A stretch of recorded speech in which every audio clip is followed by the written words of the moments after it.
My son called, "Dad, I'm at the police station." My stepdad hit me and filed a fake report. The officers believe him, not me. I asked, "Who's in charge?"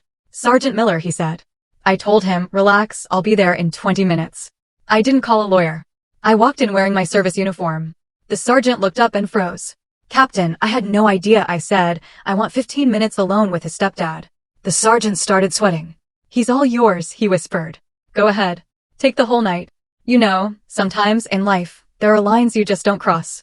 But the night my son came home beaten, I realized someone had stomped all over every single one of mine. And let me tell you, when you've spent 23 years staring down the worst humanity has to offer, you learn a thing or two about fighting back. I'm Lucius David. Been a cop for what feels like forever. Before that, 3 tours in Afghanistan. I've seen some things that would make most people's blood run cold.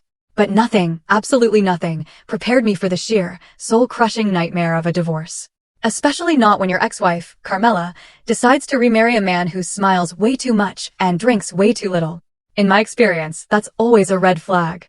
I was in my office at the precinct, just slogging through incident reports. The afternoon sun was cutting through the blinds, casting these sharp, prison bar shadows across my desk. I was 46, solid, earned every stripe on my uniform with blood and plain old competence. My posture was military straight, but my eyes, gray as gunmetal, usually held a soft spot for only 3 people: my son, Blake, my partner of 15 years, Caldwell, and my late mother. My officer, Sandy Ollie, knocked on the open door. Mayor's office called again about the community outreach program. I didn't even look up. "Tell them I'll have the proposal by Friday." Gang activity was spiking in the East District, and 2 of my best detectives were out on paternity leave. "Anything else?" "Your ex-wife called," Ollie said, a slight hesitation in her voice. "Said something about Blake's football game Saturday."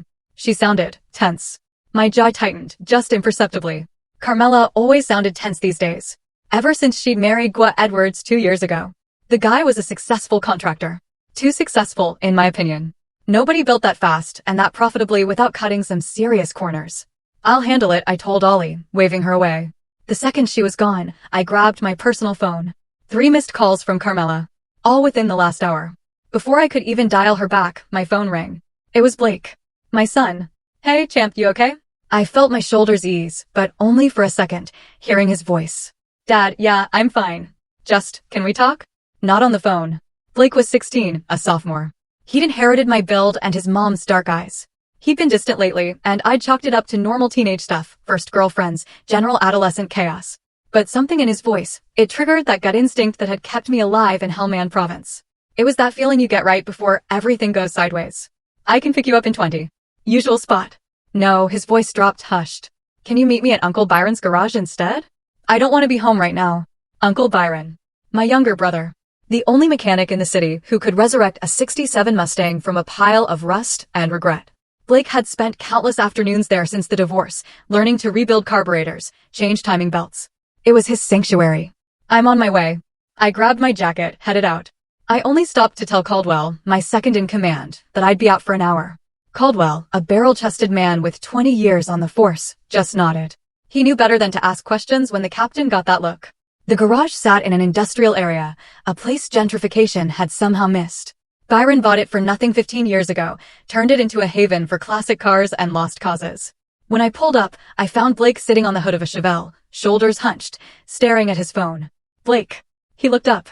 And that's when I saw it. A purple shadow blooming under his left eye, half hidden by carefully arranged hair. "Don't freak out," he slid off the hood, hands raised. "It's not as bad as it looks." My training kicked in before my rage. I approached slowly. Gently, I turned his face to the light. The bruise was fresh, maybe 3-4 hours old. There were finger marks on his upper arm, barely visible under his sleeve. "Blake," I said, my voice quiet. "Who did this to you?" His eyes filled with tears, but he was too proud to shed them. "We got into an argument about the game Saturday." I tucked back in, he grabbed me, shoved me against the wall, said I was disrespectful. "That mom lets me get away with murder, that someone needed to teach me discipline." Blake's voice cracked. I pushed him back, just once. And he lost it. I felt my blood temperature drop to somewhere near absolute zero. This was what the old guys called combat calm, that crystalline clarity that comes right before hell breaks loose. "Where's your mother?" "She was at her sister's." "She doesn't know yet." He told me if I said anything, he'd make sure I never saw you again. Said he has friends in family court. That he could prove you're an unfit parent because you're never around. I pulled my son into my arms. Felt him shake against my chest. Did you hit him back? No. I left. Grabbed my bike and came here. Blake pulled away, swiping at his eyes. I'm sorry, Dad. I shouldn't have provoked him. I know Mom's happy with him, and I don't want to mess that up. Stop. I gripped Blake's shoulders, made sure he looked me in the eye. You did nothing wrong. A grown man put his hands on you. That's assault. That's unacceptable. I'll handle your mother. Right now, I need you to do exactly what I say. We're going to the hospital, getting you checked out. Then we're documenting everything. Blake nodded.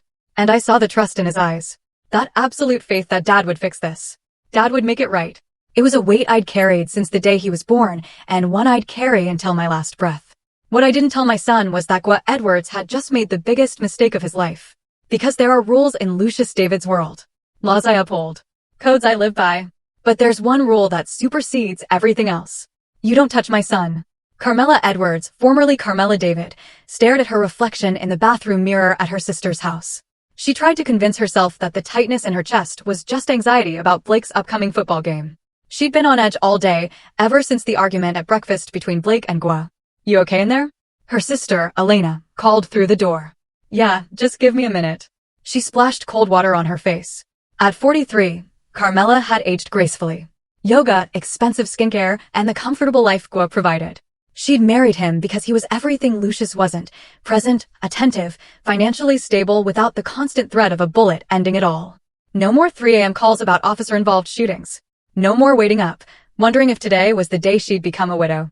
But lately, Gwa had been different. Shorter temper, drinking more, working later hours. And his relationship with Blake had deteriorated from cool to hostile over the past 6 months. Her phone buzzed. It was Lucius. She almost didn't answer, but guilt and habit made her thumb swipe right. Carmela, where are you? At Elena's. Why? What's wrong? She heard it immediately. That tone Lucius used when he was barely restraining his fury. When did you last see Blake? Her heart stopped. This morning, around 7:30. Why, Lucius? What happened? Your husband happened. The way he said husband, like it tasted rotten, made her stomach drop. What are you talking about? Gwa put his hands on her son. Blake has bruises, Carmela. On his face. His arms. Do you want to tell me how long this has been going on? The bathroom tilted. No. Gwa wouldn't. Blake must have gotten in a fight at school. Blake told me everything. And before you accuse our son of lying, I'm looking at the evidence right now. We're at County Memorial. You should get here. He hung up. Carmela stared at the phone. Her perfect world cracking like a windshield after a stone strike. Gwa had been frustrated with Blake, yes. The boy could be difficult, moody, disrespectful. But physical violence? That wasn't the man she'd married. That wasn't the man who brought her coffee in bed every Sunday, who'd renovated their kitchen with his own hands, who'd promised to give her the stability Lucius never could. She burst out of the bathroom. I need to go. It's Blake. The drive to County Memorial took 15 minutes that felt like hours. She tried calling with 3 times, straight to voicemail. When she finally reached the emergency room, she found Lucius in the waiting area, still in uniform, radiating that controlled intensity that had once made her feel safe, and now just made her feel small. Where is he? Getting x-rays. The doctor wants to rule out a fractured orbital bone. Lucius stood, and she was reminded viscerally of how physically imposing he was. 6'2", 200 pounds of coiled muscle and barely suppressed violence. You want to explain to me how you didn't notice your husband was abusing our son? Don't. Carmela's voice shook. Don't you dare make this sound like I knew. If Blake was having problems, he should have told me. He tried 3 weeks ago. Remember when he asked to spend weekdays with me and only weekends at your place? You told him he was being dramatic, that he needed to adjust. She had said that. The memory made her nauseous. Mrs. Edwards? A nurse appeared.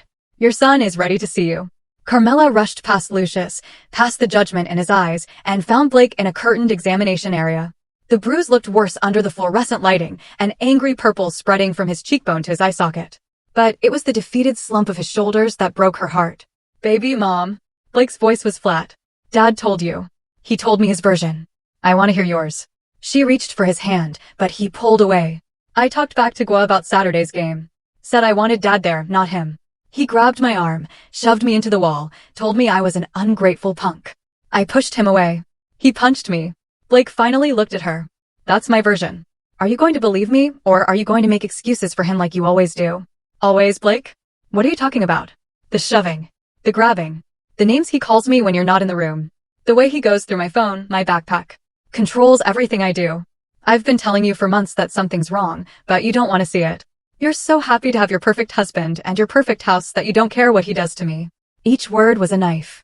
Carmela felt tears streaming down her face. Blake, I swear I didn't know. Yeah, well, now you do. The curtains swept open. Lucius and a doctor entered, followed by a woman in a blazer with a CPS badge clipped to her belt. The social worker's presence made everything horrifyingly real. Mrs. Edwards, I'm Whitney Shaw from Child Protective Services. I need to ask you some questions about your household. The next hour was a blur of interrogation, medical reports, and the slow, agonizing realization that she'd failed her son. Failed to see what was happening under her own roof. Failed to protect him from a man she'd brought into their lives. When it was over, Blake was released into Lucius's custody, pending an investigation. Temporary, the social worker said. But the look Lucius gave her promised this was permanent. Carmela. Lucius stopped her as she walked to her car. You need to decide right now what's more important, your marriage or your son. Because you can't have both anymore. She watched them drive away, Lucius and Blake in his truck, the boy's head against the window, her ex-husband's hand on their son's shoulder, and felt the foundations of her carefully constructed life crumble to dust. When she finally got home, the house was dark. Gua's truck was in the driveway. She found him in his study, a glass of bourbon in hand, staring at his phone. Where's Blake? He asked without looking up. With Lucius. At the hospital. Where you put him? He looked at her, and she saw something she'd never seen before. Not remorse. Not shame. But cold calculation. He'd tell you his version. His version. Her voice rose. You hit our son in the face. Our son. Gua laughed, bitter and sharp. He's not my son, Carmela. He made that clear today. He's Lucius's son, and he never lets me forget it. I've tried for 2 years to connect with that kid, and all I get is attitude and disrespect. So yeah, I put him in his place. That's what fathers do. You're not his father. The words came out before she could stop them. Something dangerous flickered across Gua's face. Yeah, I'm starting to realize that. He drained his bourbon. Your ex is going to come at me for this. You know that, right? Captain Lucius David. War hero. Decorated officer. He's going to try to destroy me. Maybe you deserve it. Gua stood. And for the first time in their marriage, Carmela felt afraid. Be very careful whose side you choose here. Because if you think Lucius is going to welcome you back with open arms, you're delusional. You left him, remember? You said he was married to the job. That you couldn't live with the danger. That you deserved better. Well, this is better. This house. This life. I gave you everything you asked for. And if you throw that away over one mistake, over a punk kid who needs discipline, then you're a fool. He walked out, leaving her standing in the study, her perfect life in ruins, wondering how she'd been so blind. I had Blake settled in my apartment. It was a sparse 2-bedroom unit, had all the warmth of a barracks, but at least it was safe. Then my phone rang at 10:03 p.m. Unknown number. My gut told me to answer. David, Captain David, this is Sergeant Randy Miller from the West District Station. I have your son here. My blood froze. Blake was 20 feet away on the couch, wrapped in a blanket and pretending to watch TV. What are you talking about? My son is right here. Sir, I have a Blake David, 16 years old. Claims you're his father. He was brought in about an hour ago. His stepfather filed a report. Assault. Destruction of property. The kid's in interview room B and he's asking for you. The world slowed down. I looked at Blake on the couch, then back at my phone. Sergeant Miller, I'm going to ask you one time. Describe the boy you have. About 5'11", brown hair, has a bruise on his face. I'll be there in 20 minutes. Nobody talks to my son without me present. Clear? Yes, sir. Captain, I should tell you, the stepfather is here too. Gua Edwards. He's pretty insistent we press charges. I felt that combat calm descend again, cold and clarifying. I'll deal with Edwards. You just make sure my son is comfortable and has water. 20 minutes. I hung up and turned to Blake, who was now sitting up, alert. What's wrong? Your stepfather just filed a false police report, claiming you assaulted him. You're at the West District Station. Apparently. I grabbed my jacket, my badge, my service weapon. When did you last see Gua? This morning at the house, Dad. I swear I didn't touch him. I know. He's trying to get ahead of what happened today. Make himself the victim. I checked my weapon automatically, a habit from 2 decades of doing this before every shift. Get dressed. You're coming with me. I want you visible and accounted for when I walk into that station. Dad, what are you going to do? Blake looked at me, and I saw the fear there, the uncertainty. He needed to see that his father could handle this. That justice existed. That good men still won sometimes. I'm going to do what I've always done. Protect what's mine. The drive to West District took exactly 18 minutes. I used the time to make 3 calls, one to Caldwell, my second in command, one to Byron, my brother, and one to my lawyer, a shark named Courtney Baldwin, who'd gotten me through the divorce and owed me several favors. When we walked into the station, I made sure to stop at the front desk, made sure the duty officer logged Blake's arrival, made sure there were witnesses and timestamps. Then I walked toward the interview rooms with Blake beside me, my hand on his shoulder, projecting an authority that made officers step aside. Sergeant Randy Miller met us in the hallway. He was maybe 30, solid build, career cop written all over him. The moment he saw my uniform, his face went white. Captain David. The first. Which room is my son supposedly in, Sergeant? Interview B, sir. But I walked past him, opened the door. Empty. Just an empty room with a table, 2 chairs, and the ghost of a fabricated accusation. Interesting. My son seems to have disappeared. I turned, and Miller actually took a step back. You want to explain to me how you have a victim in custody who's also standing right next to me? Sir, I was just following procedure. Edwards came in with a report. Said his stepson attacked him, destroyed property at his home, made threats. He had photos. Documentation. Photos of what? Damage he did himself? Sergeant Miller, you've been a cop long enough to recognize a setup. Where's Edwards now? Interrogation C. He's waiting to give a statement. Excellent. I'm going to need 15 minutes with him. Miller's eyes widened. Captain, I can't. You can't what? I stepped closer, dropped my voice to a register that carried command without volume. You filed a report based on false information. You attempted to process a minor without parental notification. And you're harboring a man who assaulted a child, my child, earlier today. Now I can make this official. Bring in internal affairs. Have your career examined under a microscope. Or you can give me 15 minutes with the man who tried to frame my son, and we can resolve this quietly. Your choice, Sergeant. Miller looked at Blake, at the bruise that was now impossible to ignore under the station's harsh lighting, and something shifted in his expression. He did that this morning. Hospital records are already filed. X-rays, doctor's statement, CPS report, all time-stamped. So when Edwards claims my son attacked him today, you can see the problem. Jesus. Miller ran a hand through his hair. Captain, I didn't know. He came in all professional, had his story straight, seemed credible. He's a contractor. He's good at building facades. I softened my tone fractionally. You're not at fault here, Randy, but you're going to help me fix it. Take Blake to your office. Get him coffee, something to eat. I need witnesses to see him calm, cooperative, uninjured beyond what Edwards did earlier. While I have a conversation with my son's stepfather. Sir, I'm not going to assault him. I smiled. It was not a kind expression. I'm just going to ask him some questions about his construction business, his permits, his tax returns. Completely by the book. Miller hesitated, then nodded. Interview room C. He's all yours. But, Captain, he added quickly, I didn't hear anything. I was in my office doing paperwork. Smart man. I waited until Blake was safely in Miller's office, visible through the glass, before I walked to interrogation room C. I didn't knock. Just opened the door and stepped inside, letting it close behind me with an authoritative click. Edwards sat at the metal table, looking smug and confident in expensive jeans and a polo shirt that screamed successful contractor. He was maybe 40, fit, with slicked back hair and a $1,000 watch. When he saw me, that smug expression flickered. Captain David, I was hoping we could talk man-to-man about your son's behavior. Shut up. Gua's mouth snapped closed. I walked slowly around the table, my boots loud on the linoleum. I didn't move into Edwards' space, just stood there, letting the silence stretch, letting my uniform and my reputation and my barely leashed rage do the work. You put your hands on my son, I finally said, my voice conversational. Then you tried to cover it up by filing a false report. That's assault on a minor and filing a false police report. Those are felonies, Gua. He attacked me. Blake was with me all evening. Hospital records. Witnesses. Timestamps. Your story falls apart under basic scrutiny. I leaned against the wall, arms crossed. So, here's what's going to happen. You're going to walk out of the station, go home, and stay away from my son. I'm filing for emergency custody, and you're not going to contest it. You're going to tell Sergeant Miller that there was a misunderstanding, that you overreacted, that you're dropping all charges. Like hell. And if you don't, I continued, as if Edwards hadn't spoken, I'm going to take a very close look at your business. Your permits. Your building codes. Your employee documentation. I'm going to talk to the IRS about some interesting discrepancies I've noticed in your tax returns. Yes, I've already pulled them. Perks of being a captain. I'm going to talk to your suppliers about those bulk material purchases that don't quite match your project invoices. And I'm going to make sure every building inspector in the city knows your name. Gua's face had gone pale. You can't. I can and I will. Because you made one critical error, Gua. You thought I was just a cop. But I'm not just a cop. I'm a father. And you hurt my son. I pushed off the wall, moved to the door. You have until tomorrow morning to decide. Keep pushing this and I'll destroy everything you've built. Or walk away. And maybe you get to keep your business and your freedom. Your choice.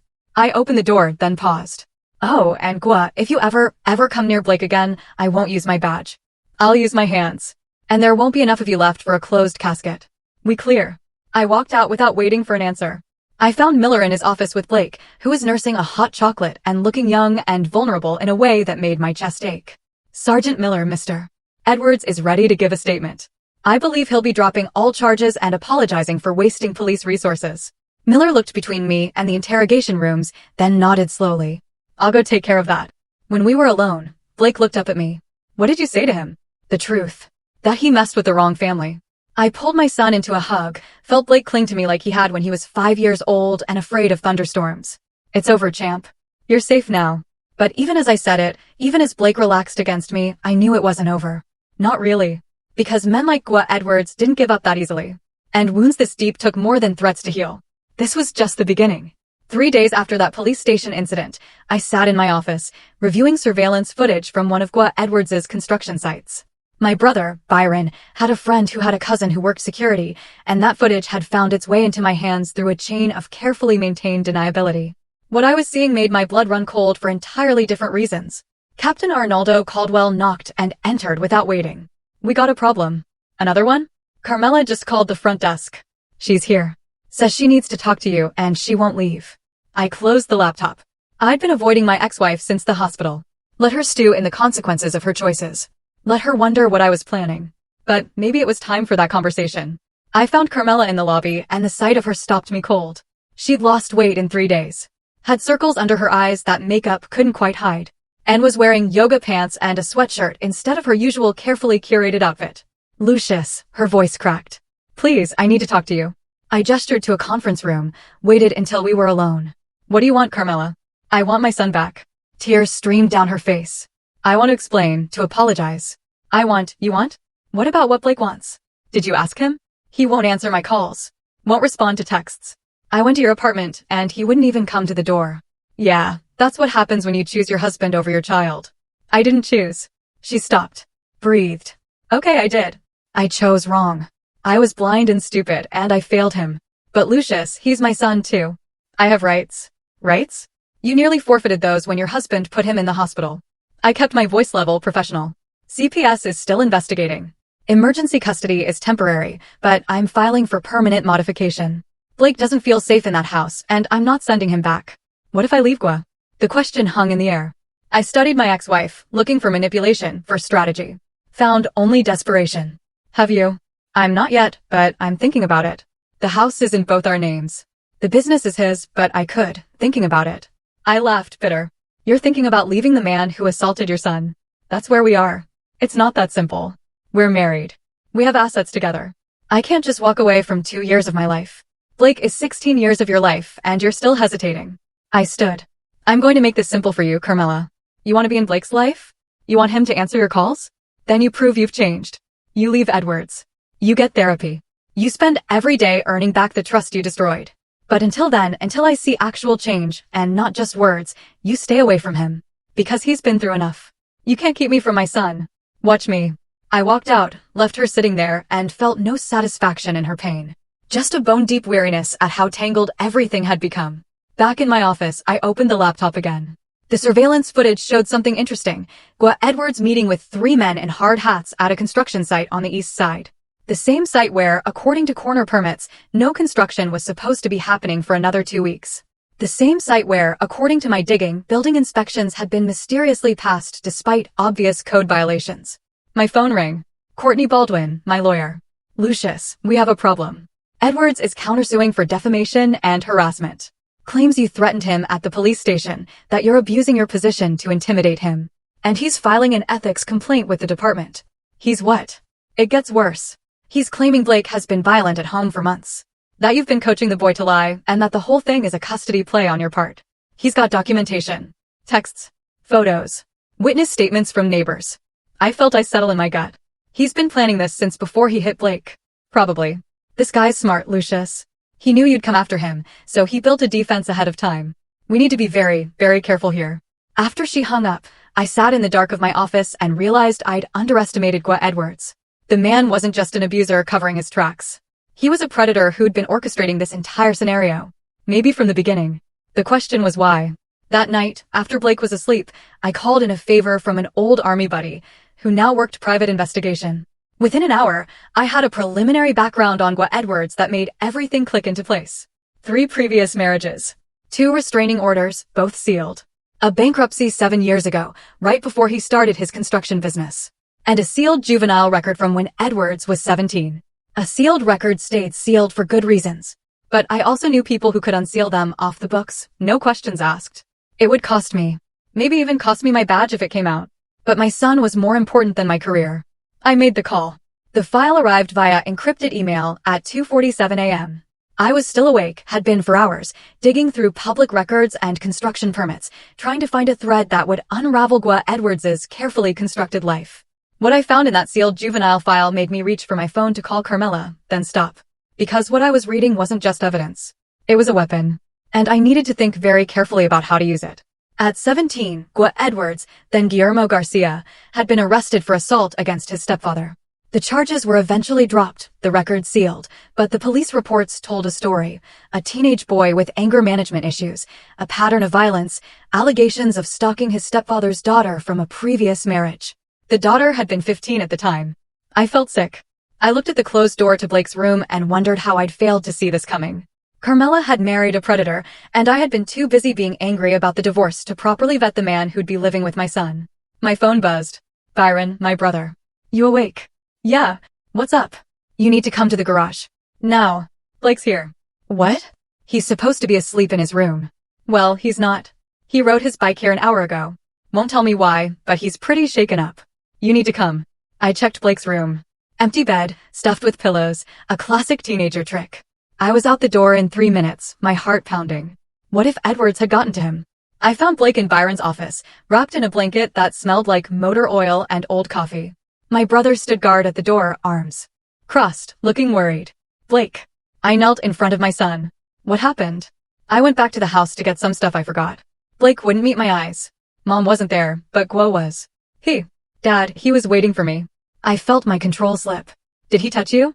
No. He just talked. Said things about you. About how you're going to lose your job because of the ethics complaint. How you're abusing your authority, how the court's going to see through your manipulation and give Mom full custody. He said I'd never see you again, that I should get used to having him as a father, that you were nothing but a violent thug in a uniform. He was baiting you. Trying to get you to attack him. I know. That's why I left. But Dad, Blake finally looked up, and the fear in his eyes was worse than any bruise.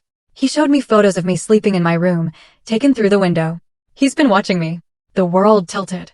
I stood, walked to the corner of the garage, and had to physically restrain myself from putting my fist through the wall. Byron put a hand on my shoulder. Lou, stay smart. Don't give him what he wants. He violated a restraining order. My voice was deadly calm. He threatened a minor. He's been stalking my son. And if you go over there and beat the hell out of him, you lose everything. Your badge. Custody. Maybe your freedom. Is that what Blake needs? I looked at my son, huddled in that blanket, trying to be brave and failing. Byron was right. This required strategy, not violence. Blake, did he give you those photos? No. He showed them on his phone. There were like 20 of them from the past week. Good. That means they're still on his phone, time-stamped and geotagged. I pulled out my own phone. I'm calling this in. Official channels. He just gave us everything we need. 2 hours later, Officer Ollie and another patrolman arrived at Gwa Edwards' house with a warrant for his phone, based on stalking charges I'd filed on behalf of my minor son. Carmela wasn't home, working late at her sister's, according to neighbors. Edwards answered the door in pajamas, all innocent confusion. But his phone told a different story. 23 photos of Blake, taken over 5 days. Locations. Timestamps. Angles that showed Edwards had been following the boy, watching him, building a file. And in the metadata, my investigator found something else. Photos of other teenage boys, going back years. Captain David, Ollie called me, her voice tight. You need to see this. Edwards isn't just stalking Blake. We found 3 other victims in his phone. One's from his previous marriage. Another's a neighbor's kid. The third, we don't know yet, but this is a pattern. I felt vindication and horror war in my chest. Enough for an arrest? More than enough. Stalking. Harassment. Child endangerment. We can hold him for 72 hours while we build the case. Ollie looked at me. You want to be here when we pick him up? No, I looked at Blake, asleep on Byron's office couch, exhausted from fear and adrenaline. I want to be with my son. But Ollie, make sure he knows why he's going down. Make sure he knows he should have left my family alone. The arrest happened at 7:15 a.m., while Gwa Edwards was drinking coffee and probably planning his next move against me. Carmela got the call at 7:47 from a lawyer Gwa had on retainer. By 8 o'clock, she was at my apartment, pounding on the door. Lucius, open up. What did you do? I opened the door, stepped into the hallway so Blake wouldn't hear. I did my job. Your husband is a predator. He's been stalking Blake, photographing him, and we found evidence he's done this before. He's in custody, and if I'm right, he's looking at 5 to 10 years minimum. Carmela's face crumbled. This isn't happening. This can't be. It is. And Carmela, you need to make a choice right now. You can stand by Edwards. Hire lawyers. Fight this. But you can't have both. She slid down the wall, sat in the hallway of my apartment building, and sobbed. I didn't know. I swear to God, Lucius, I didn't know. I believe you. But Blake doesn't. And that's what matters. I softened fractionally. You want to fix this? You start by telling the prosecutors everything. Every red flag you ignored. Every moment you chose Edwards over Blake. You give them ammunition to put him away for good. That's how you start earning your son back. She nodded, tears streaming down her face. And I felt no satisfaction, just a grim determination to see this through. Because this wasn't over. Not yet. Men like Edwards had contingency plans. Had resources. Had lawyers who knew how to muddy water and create reasonable doubt. The arrest was just the beginning. The real war was about to start. Gwa Edwards made bail in 48 hours. His lawyer, a slick operator named Tanner Mata, who specialized in defending the indefensible, argued that the photos were innocent, that Edwards was concerned about his stepson's whereabouts, that the metadata was circumstantial. The judge, a tired woman 3 weeks from retirement, set bail at $50,000 and released him with an ankle monitor and a restraining order. I got the call from the prosecutor, a bulldog named Julia Walsh, who'd put away more predators than anyone in the city. I'm sorry, Lucius. I pushed for no bail, but Mata's good. He made Edwards look like a concerned parent. He'll run. His passport's flagged. He's got a monitor, and we're building the case. The other victims are willing to testify. That'll take months. Maybe years.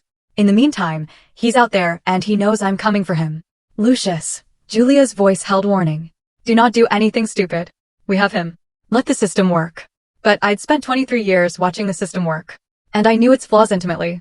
I knew how evidence got suppressed, how victims got intimidated, how men with money and good lawyers walked free while good people suffered. I wasn't going to let that happen. Not to Blake. Captain Arnaldo Caldwell appeared in my office doorway. We have a situation. Anonymous tip came in about Edwards's construction sites. Claims he's been using undocumented workers, ignoring safety codes, paying off inspectors. Could be nothing. Or it could be exactly what we need. I grabbed my jacket. Give me a warrant for his business records. Everything. Payroll. Permits. Inspection reports. I want to bury him under so many charges he never sees daylight again. Lou, man, you need to be careful.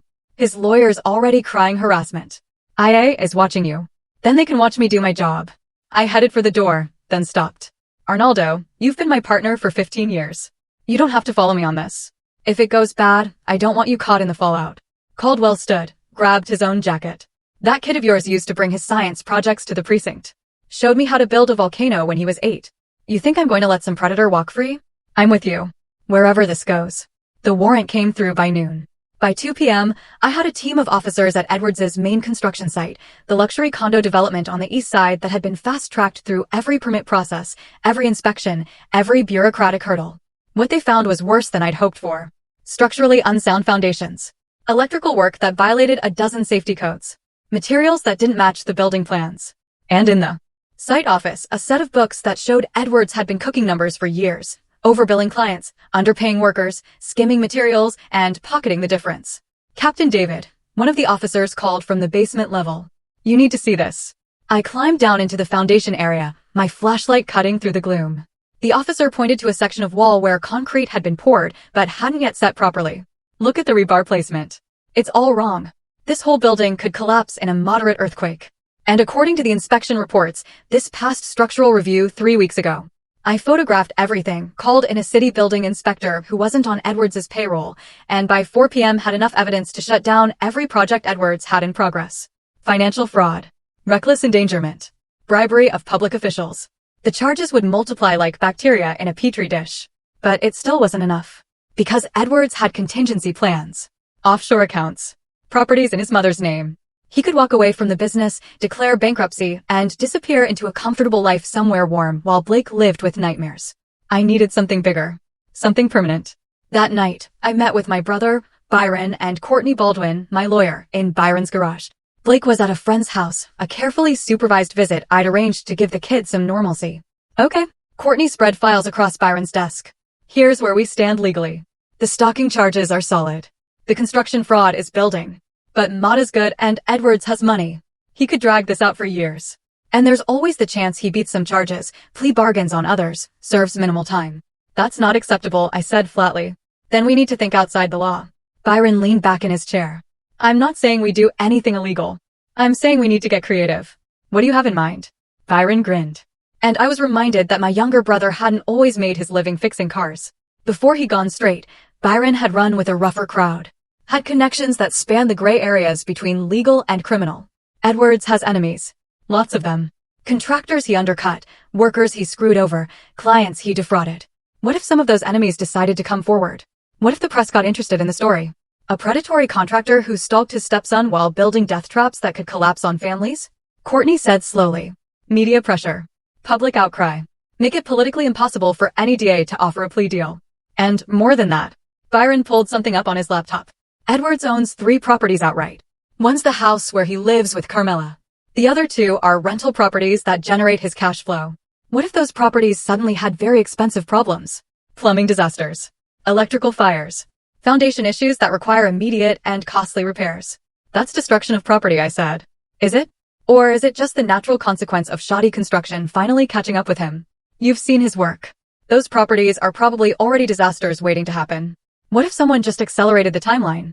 I looked at my brother, at the lawyer who was carefully not expressing an opinion, and felt the weight of the choice in front of me. I could play by the rules, trust the system, hope that justice prevailed. Or I could fight fire with fire, use Edwards' own weapons against him. How soon can you make it happen? Give me a week. And Lou, Byron's eyes met mine. Once we start this, we can't stop. Edwards will know it's us. He'll fight back. This could get ugly. It's already ugly. Let's finish it. The first domino fell on a Tuesday morning when the city's largest newspaper ran a front-page story. Contractor faces stalking, fraud charges. Are your homes safe? The article detailed Gua Edwards' arrest, the photos of Blake, and crucially, included interviews with 3 former employees who described systematic safety violations, financial fraud, and a pattern of intimidation.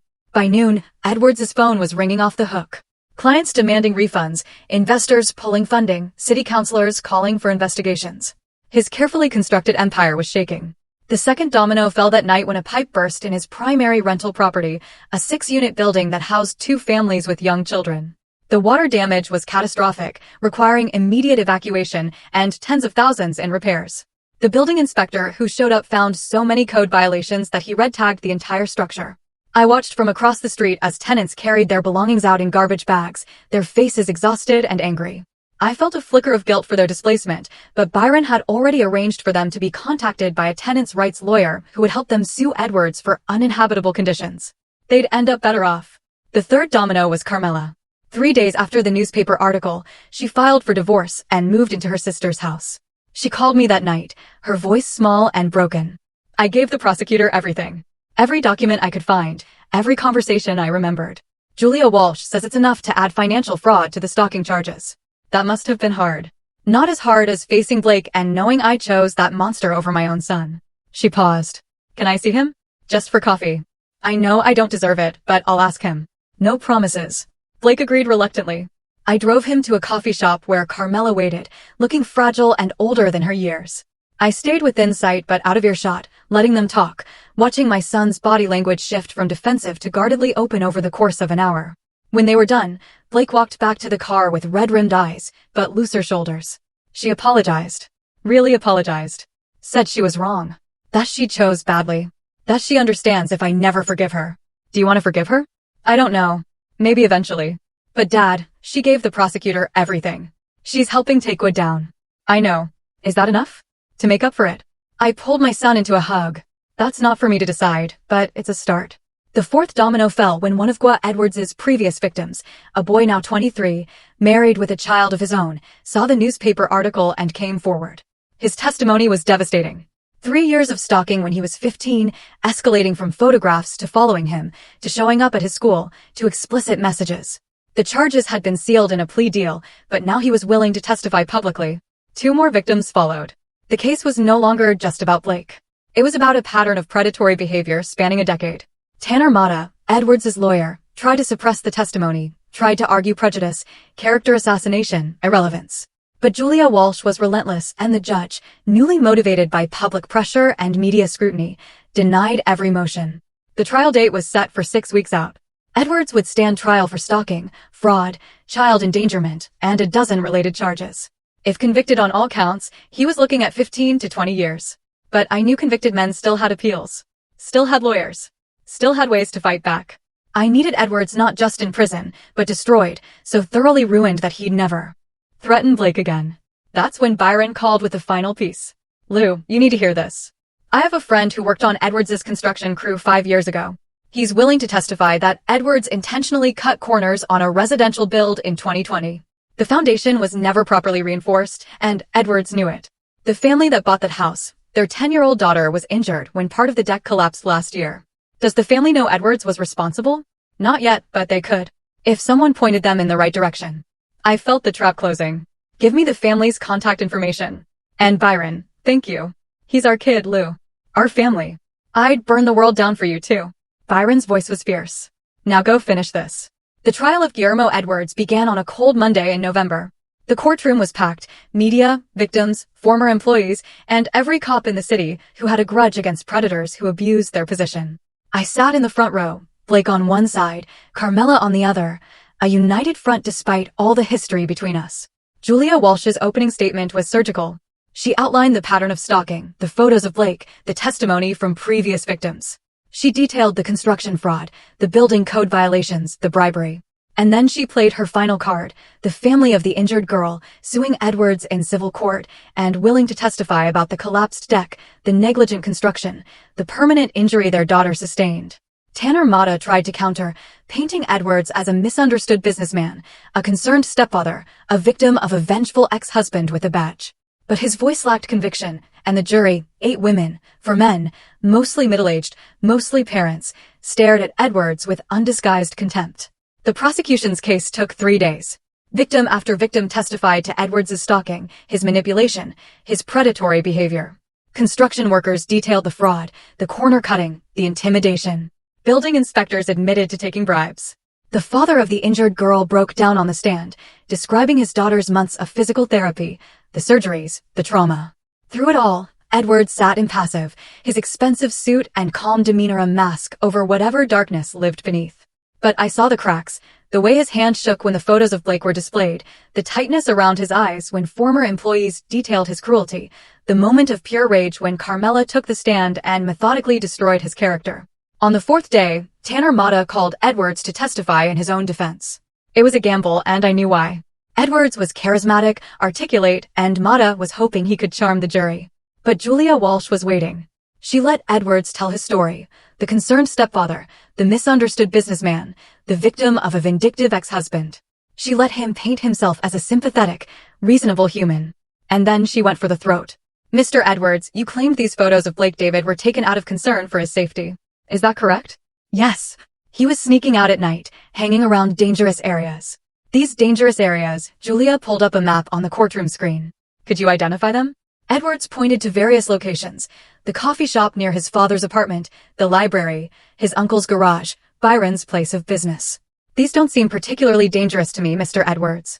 Would you characterize a library as a dangerous area? It's not about the location. It's about who he was meeting. Who was he meeting? I don't know. That's why I was monitoring him. So, you were monitoring a minor child, not your biological son, without his knowledge or consent, because you were concerned about hypothetical meetings with hypothetical people in public locations like libraries and coffee shops? The jury shifted. Edwards' lawyer objected, but the damage was done. Julia continued, Mr. Edwards, let's talk about your previous marriages. How many times have you been married? 3 times, including Carmela. And in your previous 2 marriages, did you have stepchildren? Edwards' eyes narrowed. Yes, Both teenage boys. Yes. And both relationships ended with restraining orders filed against you, is that correct? Those were misunderstandings. Misunderstandings. Like the photos of Blake were misunderstandings. Like the building code violations were misunderstandings. Like the collapsed deck that injured a 10-year-old girl was a misunderstanding. Julia's voice rose. Mr. Edwards, how many misunderstandings does it take before we recognize a pattern of dangerous, predatory behavior?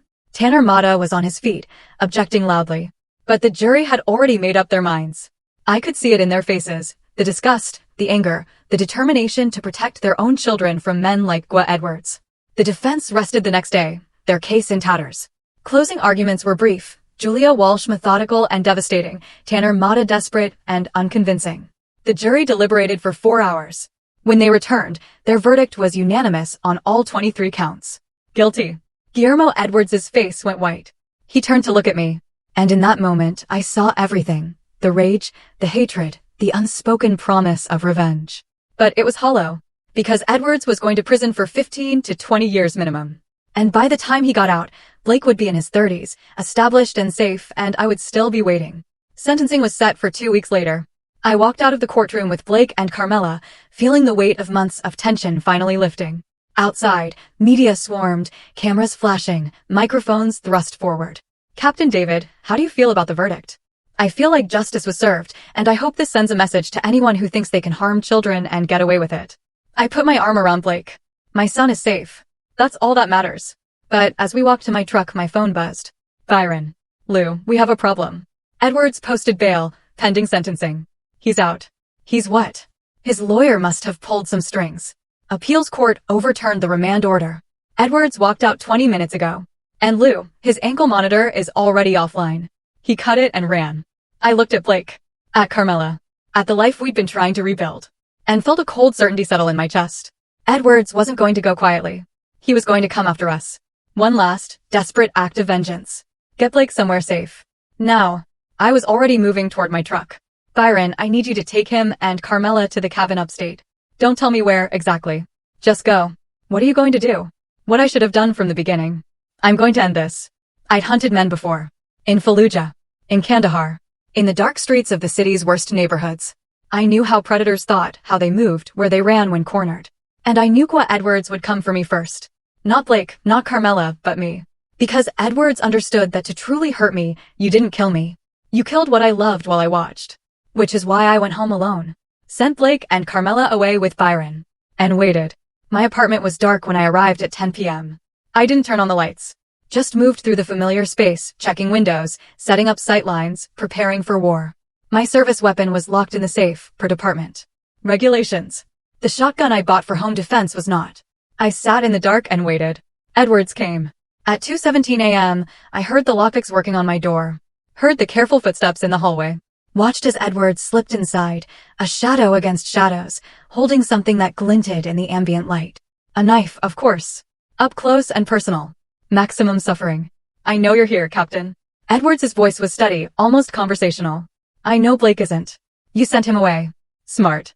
But that just means we get to have our conversation uninterrupted. I stayed silent, watching from my position in the bedroom doorway. You destroyed my life. My business. My marriage. My freedom. All because your son couldn't handle a little discipline. All because you couldn't accept that Carmela chose me over you. You stalked and abused a child. My voice came from the darkness. This was always going to end one way, Guillermo. Edwards spun toward the sound. But I was already moving. 23 years of training. 3 combat tours. 1,000 encounters with violent offenders. I closed the distance before Edwards could react. Swept the knife arm aside. Drove my shoulder into Edwards' sternum. They went down hard, the knife skittering across the floor. I'm going to kill you. Edwards gasped, swinging wildly. And then I'm going to find Blake and your brother and everyone you love. No, I pinned him. Drove a knee into Edwards' solar plexus. You're not. I could kill him right now. Claim self-defense. Plant the knife. Call it in. No one would question Captain Lucius David defending himself against a convicted felon who'd broken into his home. It would be justified, clean, final. But that wasn't justice. That was revenge. And Blake didn't need a father who was a killer. He needed a father who was better than that. I pulled out my phone, called it in. This is Captain David. I have an intruder at my residence. Armed with a knife. I've subdued him. Send units to my location. Edwards laughed, blood on his teeth. You think this is over? I'll get a lawyer. I'll claim you lured me here. That you attacked me. Self-defense. Entrapment. Maybe. Or maybe the security camera I installed last week caught everything. I pointed to the small device mounted above the door. Including you breaking in. Including the knife. Including your threats against my son. Edwards' face went slack. You planned this? No. I just knew you were stupid enough to come after me. And I was ready. The police arrived 6 minutes later. Sandy Ollie first through the door. Weapon drawn. Eyes taking in the scene, me standing, Edwards on the ground, the knife as evidence. Everything clean and legal and by the book. Captain, you okay? I'm fine. Mr. Edwards is under arrest for breaking and entering, attempted assault, and violation of his bail conditions. I have video evidence. I handed over my phone. Book him, and make sure his lawyer knows that this time, there's no bail. He's in custody until sentencing, and probably for a long time after. They cuffed Edwards, read him his rights, hauled him out of the apartment. Tanner Mata arrived 30 minutes later, looked at the evidence, and promptly advised his client to accept whatever plea deal the DA offered. Because going to trial with video evidence of a midnight knife attack on a police captain was career suicide, even for a lawyer as good as Mata. 2 days later, Guillermo Edwards pled guilty to all charges in exchange for a consolidated sentence. 25 years. No possibility of parole before 18. By the time he got out, if he survived prison that long, he'd be 68 years old, broken, and irrelevant. I brought Blake back home that weekend. We sat on the couch in the apartment, eating pizza and watching a game. Just being father and son in the quiet safety of our own space. Is it really over? Blake asked. Yeah, champ. It's over. What if he gets out early? What if, then I'll be there. I'll always be there. I pulled my son close. That's my promise to you, champ. Whatever happens, wherever you go, I'm on your side. Always. Blake nodded against my shoulder, and I felt something shift. The last piece of tension releasing, the trauma finally beginning to heal. 3 months later, Carmela moved into an apartment 2 blocks away. She and Blake were rebuilding their relationship, slowly, with therapy and honest conversations and the acceptance that trust once broken took years to repair. But they were trying. That was enough. 6 months later, Blake's bruises had faded completely. He made varsity football, started dating a girl from his chemistry class, and began talking about college. The nightmares came less frequently. The fear in his eyes was gone. 1 year later, I stood in front of the department at an award ceremony, receiving a commendation for my work on the Edwards case. The mayor gave a speech about protecting children and upholding justice. The new chief of police praised my dedication and integrity. And in the audience, Blake sat next to Byron and Carmela, all of them together despite everything. Because family, real family, survived worse than divorce and abuse and near tragedy. After the ceremony, Blake found me outside the precinct. Dad, I'm proud of you. I felt my throat tighten. I'm proud of you too, champ. Every day. I know things got ugly. I know you had to do things that weren't easy, but you protected me. You did the right thing. That's what fathers do. Blake hugged me, and I held my son, looked up at the clear sky, and felt for the first time in a year like everything was going to be okay. Because Guillermo Edwards was behind bars. Blake was safe. The family was healing. And justice, real, hard one, imperfect justice, had prevailed. Not because I had been the strongest or the most ruthless, but because I'd been smart enough to use the law, patient enough to build a case, and willing to sacrifice my own desire for immediate revenge in favor of lasting victory. I'd won not by becoming a monster, but by remaining a man, flawed, determined, and absolutely unwilling to let evil win. And in the end, that was enough.